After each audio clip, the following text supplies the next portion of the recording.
क्या आपको पता है वो व्यक्ति सरकारों को गिरा सकता है, खरीद सकता है, चाहे तो सरकार बना भी सकता है। वो दुनिया का सबसे अमीर आदमी है जो electric cars, robots, reusable rockets. I can't wait for us to hear the sonic boom. Biggest your landing burn startup.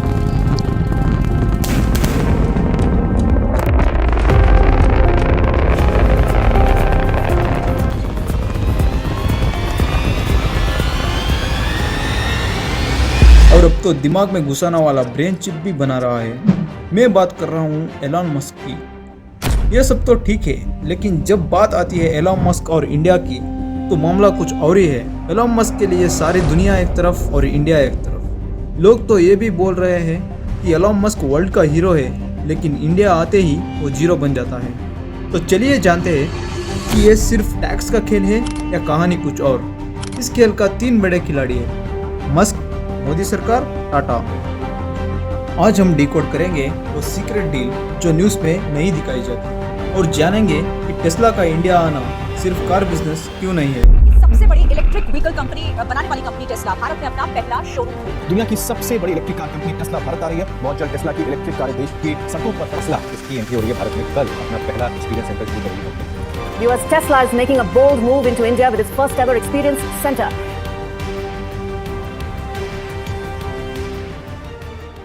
तो दोस्तों, मॉडल वाई के साथ टेस्ला 2025 में इंडिया एंट्री करती है। उनका पहला शोरूम मुंबई के बांद्रा कुर्ला कॉम्प्लेक्स में खुलती है।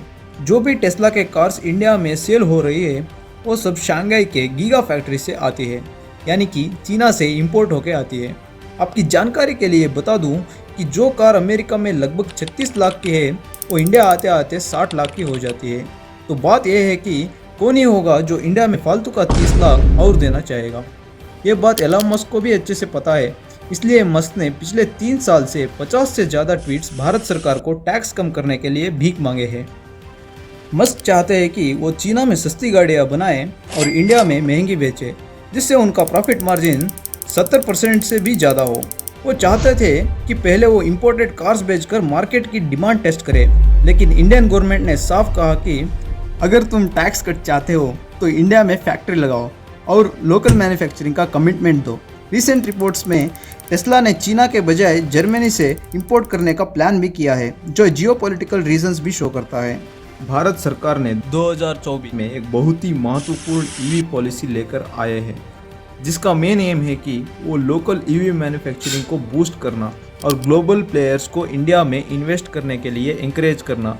लेकिन ये पॉलिसी 2 बड़ी शर्तें रखी हैं। पहला शर्त कि वो इंडिया में कम से कम $500 मिलियन का फिक्स्ड इन्वेस्टमेंट करे। दूसरा, 3 साल के अंदर अंदर इंडिया में लोकल मैन्युफैक्चरिंग फैसिलिटीज शुरू करे। अगर कोई भी कंपनी ऊपर दिए गए शर्तें पूरी करती है तो उनको 70 से 100% का इंपोर्ट ड्यूटी घटकर सिर्फ और सिर्फ 15% का इंपोर्ट ड्यूटी लगती है।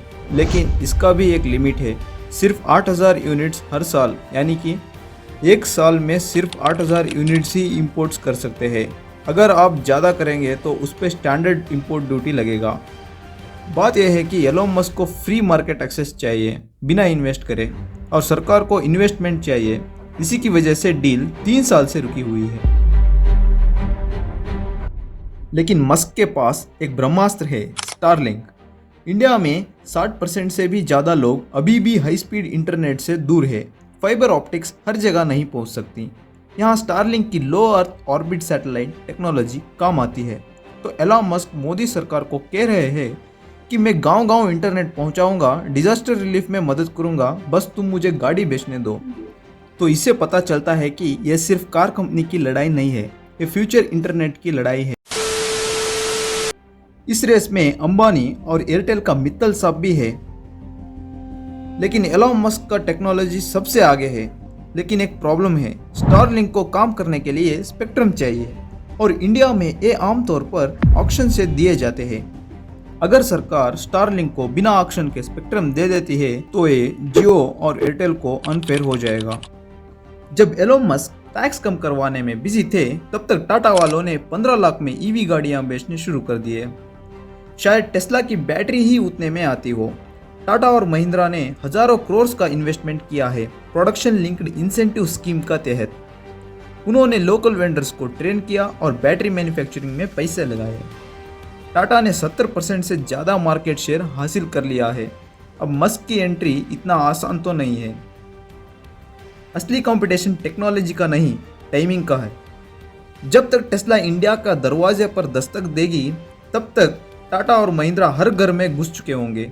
एलोन मस्क को यह समझना पड़ेगा कि इंडिया में लोग ब्रांड के साथ साथ रीजनेबल प्राइस भी देखते हैं। जब सेम चीज़ 20 लाख में मिल रही है तो 60 लाख खर्चने का कोई लॉजिक नहीं बनता। जो लोग मानते हैं कि देश में मोदी सरकार का काम बेस्ट है, वो वीडियो को लाइक करें, और जो लोग चाहते हैं कि एलोन मस्क टेस्ला को इंडिया ले आए, वो कमेंट करें। धन्यवाद।